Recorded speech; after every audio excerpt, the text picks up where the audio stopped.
سلام رفقا، خیلی مخلصیم رفقا. اینجا لگاموویچ هستش. خیلی خوش اومدید آقا. امروز اومدیم با آموزش یک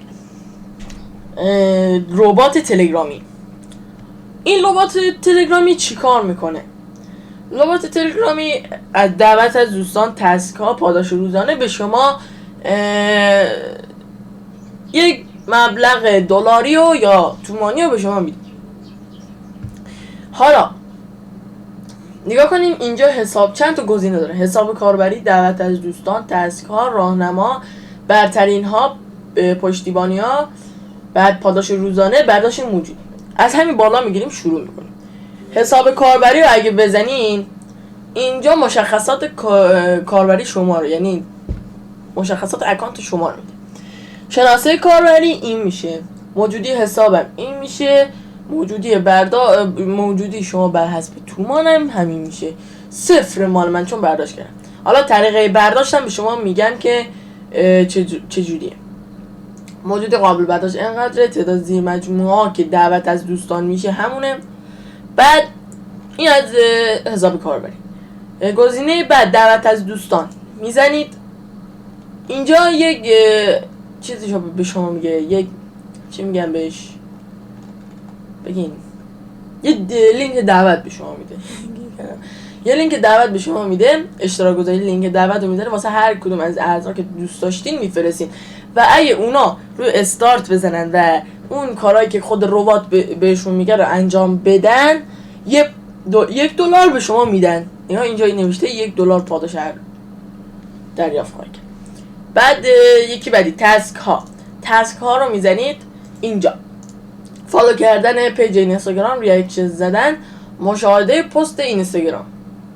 خب حالا گفته پاداش، نگفته چقدر میگیریم، ولی گفته پاداش بسیار ارزشمندی دریافت خواهید کرد.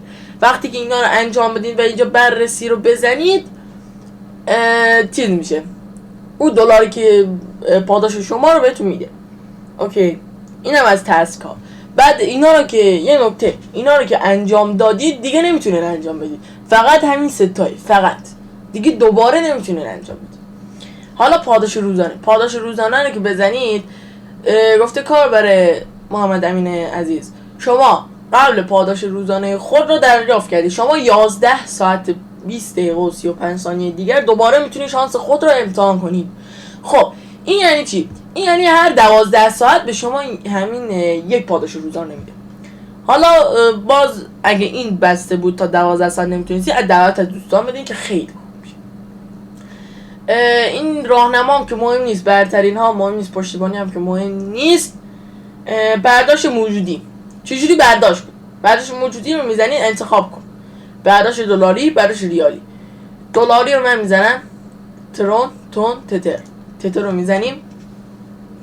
حداقل موجودی لازم برای برداشت $10 که شد. نگاه کنین اینجا نوشته موجودی شما بر موجودی حساب شما.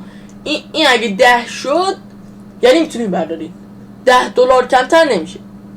اوکی، حالا دوباره برداشت موجودی، برداشت ریالی. اینجا بازم همون میگه دیگه، بازم میگه با $10 بشه. حالا من یک برداشت انجام دادم که شما فکر نکنین الکیه. یک برداشت، درخواست برداشت شما با جزئیات زیر با ما موفقیت گرد. مبلغ برداشت من انقدر برداشت کردم، رمز ارز تتر، شبکه انقدر، آدرس کیف پول انقدر. حالا اگه خواستین یه رباتای دیگه هم هستش که پول میدن، هم اونا رو براتون میذارن، هم این که آموزش ساختن کیف پول براتون میذارن. اوکی، اگه خواستین تو کامنت ها حتما بهم بگید. خب امیدوارم که از این ویدیو خوشتون اومده باشه. لایک، کامنت دنبال یادتون نره. کامنت ها هم که بهم بگید. چیز دیگه نمونه. خداحافظ. سلام.